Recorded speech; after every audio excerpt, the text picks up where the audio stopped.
The film begins with a touching scene. A father named Maverick is explaining something to his children, Star and Seven. He explained about the way black people survive in America. They were taught how to behave if one day they were questioned for no reason by the police. Even so, Mav tells them not to forget that being black is an honor. They just have to understand their rights and take care of their dignity. Star is 9 years old and Seven is 10 years old. But they had been told their fate as black people. Long story short, Star grew up. This family grew into a happy family. They live in an area called Garden Heights, an environment filled with the black people. Mav makes money by opening a mini market. Previously, he was a drug dealer. But now, he has atoned. Star and Seven used to attend Garden Heights High School. But because the school there was so bad, Lisa, their mother, transferred them to an elite school in the Williamson area. Attending this school makes Star unable to be herself. Here, she had to give up the habits of black people, starting from how to talk, how to get along, even how to avoid confrontation. Here, she has best friends, Haley and Maya. They always defended her if a white student bothered her. She has a boyfriend. They have been together for 6 months.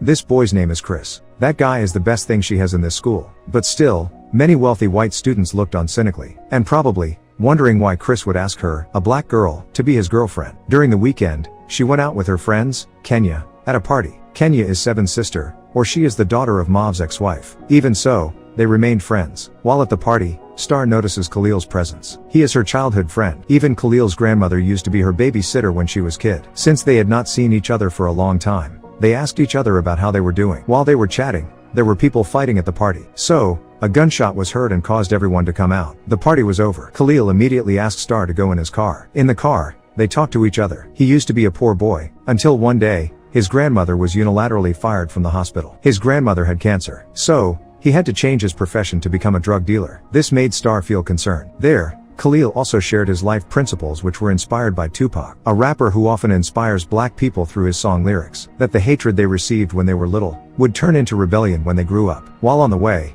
they were suddenly stopped by police officers. Mav had taught Star since she was a child about the way of life as a black person. She immediately put her hand on the dashboard of the car, so the officer could see her hand. But Khalil was a little stubborn. He didn't want to do it. Until finally, Star forced him not to show his driver's license, because she felt that they had done nothing wrong. This officer finally told Khalil to get out of the car. Star had wanted to record this incident, but she was afraid. When this officer checked the driver's license, Star immediately looked for her cell phone that fell, and ruffled Khalil's car. Seeing Khalil looking relaxed, she reminded him to keep doing what the officers told him to do. Khalil then took the comb from inside the car, and this officer shot him instead. Stop right there! Stop! No! What did you do? Quiet, ma'am. Star was shocked. It turned out that there were no weapons other than a comb. She felt hysterical, because Khalil died on the spot, because he was hit by several shots from officers. After the incident, she accompanied Lisa and Mav to the police station. She was questioned by Detective Gomez and Detective Willie. This detective should be asking the chronology, but they often ask about who Khalil really is. What did Khalil do? Is Khalil a user or not? And etc. However, there is no question about the police who killed Khalil. Carlos, Star's uncle, immediately told them to stop the interrogation. Carlos also became one of the police officers. This incident traumatized Star, because she saw her friend killed. Luckily, there is Mav who always accompanies his daughter. When they all went to Khalil's grandmother's house, all eyes were on Star. Khalil's grandmother was deeply saddened by Khalil's passing. At that time, Carlos and his wife came to Khalil's grandmother's house. He conveyed his condolences to his grandmother Khalil. At the same time, Chris contacted Star about their date, but Star couldn't tell what really happened. She said that she couldn't come without explaining any reason to Chris. When outside, Mav asks what happened to the police who killed Khalil. They were surprised that Carlos said he only got paid leave. Of course, there will be a full investigation into the case, and that will be done by the district attorney. Mav can already guess where this case is going. Surely the chances of justice for Khalil are so small. Carlos says if Mav can't trust the system, at least he can trust him. While at school, Star was down. Will she be considered a tyrannical black girl if she tells that her black friend was killed by the police? She chose to remain silent and behaved as usual in this school. Even when Haley asked, she still chose to silent, because she didn't know what her friend's responses. One afternoon, Star and Kenya went to a cafe. While ordering food, they watch a news broadcast about Khalil's death and the fact that he was killed by a cop. The news has spread in the community, and on the news, Khalil's mother demanded justice for her son. Kenya regrets why the media presents Khalil's mother like that. Maybe because she was black. After that, Kenya asked Star if she's going to tell everyone the truth. But Star was still thinking about it. Besides, her parents forbade her to tell everyone. At the same time, Kenya's father, King, came to them. He told them to get in the car. He was a big drug dealer in the area. Mav used to be part of his members. In the car, King tells Star that he knows what happened to Khalil. He said that seeing the incident was very hard, but it will be harder to forget it. He told Star to continue her life. After dropping off Star, Mauve talks to his old friend, King. He talked about their current life. Then King suggests to Mauve that Star shouldn't tell the police that Khalil works for him, because Star would be in trouble. Before leaving, he told Star to forget about the incident. At home,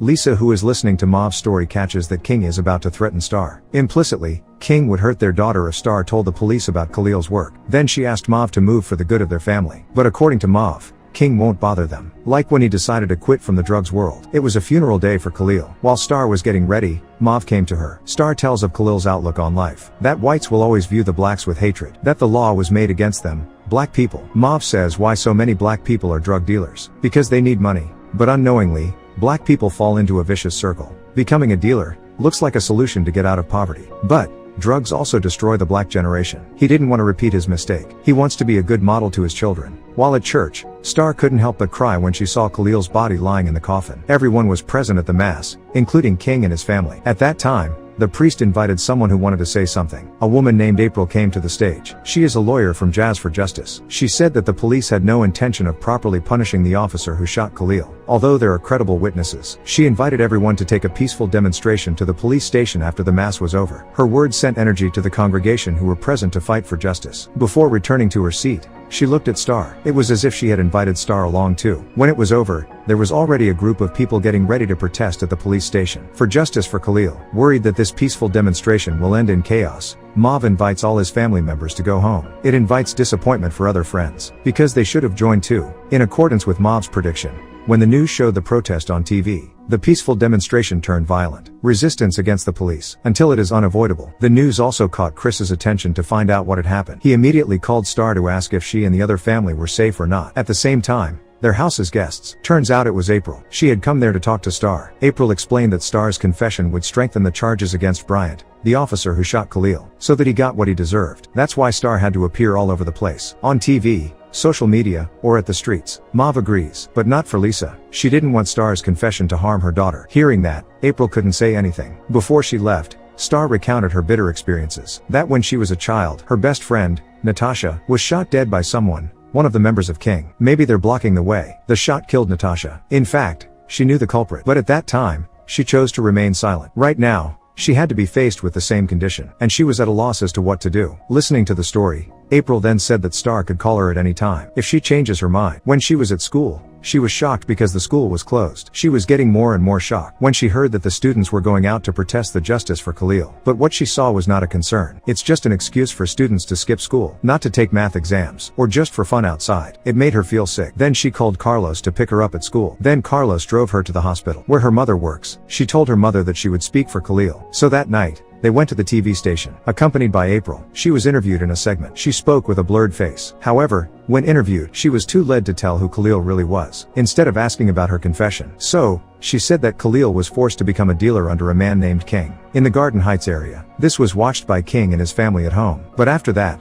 Star bravely interrupted by veering the conversation towards the shooting incident. After that, the family went out to have dinner. While they were chatting, Star saw King waiting for them outside. Mauve jumped into action. He then came out and directly confronted King. But before they fight, King and his members choose to leave because the police are coming. Only Mauve was there alone. The police immediately accused Mauve of dealing drugs. Then the police searched him, but the police found nothing from him. Even though Lisa gave Mauve's ID to the police still wouldn't let him go. So, there was resistance given by his family. Star also took out her cell phone to record. So, did everyone in the restaurant. Inside. I know you saw that car. Put that down now. I have a right to record this. We see y'all and all these cameras do too. We want to show everybody how y'all really treat us. Then the police release Mauve and they decide to go straight home. When she got home, Star said S was sorry. She should have kept quiet, and she doesn't need to be on TV. Mauve tells all his children to line up in the yard. He again asked about their rights as black people. Lessons that Seven and Star learned from childhood. Point 7 of the 10-point program say it. We want an immediate end to police brutality. By what means? By any means. By what means? By any means By what means? By any means necessary. So why you gonna be quiet? Mauve says if Star is ready to talk, then talk. And don't let other people silence you, says Mauve. When Star was playing at Maya's house with Haley, they watch Asian TV program, and there was the news about Bryant. There the narrative sounds to Bryant's side. It is said that the issue of black people where Bryant was assigned was notorious, with violence, murder, and drugs. Bryant's parents even said that his son was a good person. He's just doing his job. Haley, who heard the news, expressed her concern for Bryant. Those words left Star at a loss. Why did Haley say that and defended Bryant over Khalil, the one he defended at his protest yesterday at school? What's more, Ali has stopped following Star's social media because Star started posting injustices against black people. They argued, and from that day their friendship became strained. Another day, one afternoon, Star told her mother, why did she and Haley fight? Whereas during high school, Haley was one of her best friends besides Maya. Her mother taught her not to think too much about it. She told Star to forgive her friend and carry on with life as usual. If the plus side is bigger, compared to worse after being friends with Haley. But if not, then just let it go, said Lisa. One night at prom night, Chris asked Star about her TV interview. He said he knew the obscured figure was Star. Chris simply asked if Star knew Khalil. He wanted to empathize with what Star was going through. But in fact Star's experience had to watch 2 of her little friends die in front of her, beyond what Chris could have imagined. She also said that was the reason. Why did their mother send her and Seven to Williamson? Because to protect their children. She also said that she had to be 2 versions of herself. At home, she can't be a Williamson kid, and when she's at Williamson she can't be a Garden Heights kid. That night, Chris bravely drove Star and Seven home to meet Star's parents. Funnily enough, when it arrived, he is even considered a driver by Mauve. But it's different with Lisa. He turned out to already know Chris and he welcomed him well. Mauve still can't accept it, so that makes Chris feel uncomfortable and prefer to go home. Mauve is actually mad that he's the only one who doesn't know that Star has a white boyfriend. But in the end Star was able to explain it to Mauve. Suddenly they are startled by gunfire that goes into their house. It was King's men, who is still terrorizing Star because of the interview on TV yesterday. Because they feel insecure. So, they decided to flee to Carlos' house. All the members are in, but Mauve wants to go back to the house, because he wanted to make calculations with King. Likewise, with Seven, who went with Mauve. They both then waited at home. They were on standby when King returned, because Mauve has to protect his family. In the morning, at breakfast, Carlos spoke to Star. According to Carlos, for some people, this case is not considered a crime. But maybe the raid ended badly. The vigilance of officers stopping drivers on the side of the road is not to blame. If the driver is disobedient and keeps the door or window open, they might reach for a gun, and officers will not hesitate to shoot. But Carlos' answer left Star disappointed, because such operational standards only apply to black people. And it was a white man driving a Mercedes. Would you shoot him? Or would you say put your hands up? I say put your hands up. The trial day begins. Star will testify before a jury. Predictably, the majority of the jurors were white. She went through the trial calmly. She explained all her testimonies well. Another day, at school, Haley came to Star. She still didn't realize that she had been being racist all along. She thought Star was different because she was never threatening. Unlike Khalil, the drug dealer. Hearing this, Star immediately took a comb from Haley's bag and asked if this looked like a weapon. Haley replied, it looked like a gun in Khalil's hand. Hearing this, Star was furious. Does it look like a weapon? Get on the ground! No! Don't move! That's what it's like. Chris came over and tried to calm an upset Star. At the same time, Star gets a message from Kenya that Seven was beaten by King. She along with Chris ventured into King's house to pick up Seven. Luckily, King wasn't home. King's wife were at home, then tried to protect them. She told them to leave quickly before King returns. When they are on the road, there have been many protests demanding justice for Khalil. They protested at the city hall, casting time because the jury's verdict said Bryant was innocent, and there will be no further trial because Bryant escaped punishment. Star decided to get in on the action. She told Chris to take Kenya and her brother to a safe place. Meanwhile, she will join the demonstrators. Before reaching City Hall, they have been intercepted by the police with full weapons.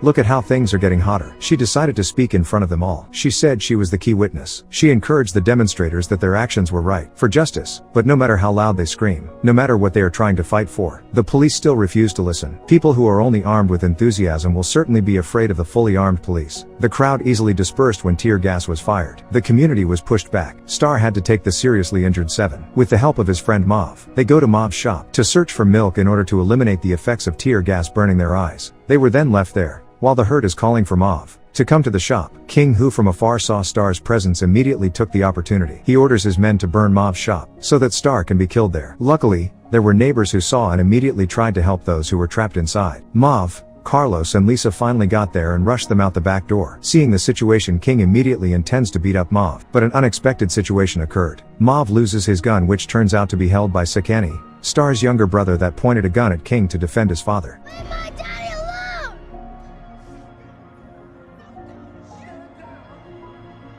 Star immediately moved quickly. She didn't want the police to shoot her brother. She made everyone aware that how long something like this had to keep repeating itself. The cycle must be broken at this point. How many of us die before y'all get it? After the incident, Mauve plans to rebuild his damaged shop. Meanwhile, King is arrested for starting a fire at Mav's shop. The police were finally able to arrest King, thanks to contributions from the local community. Garden Heights has been a safe neighborhood since King's arrest. 7 successfully finished school and got ready to go to college.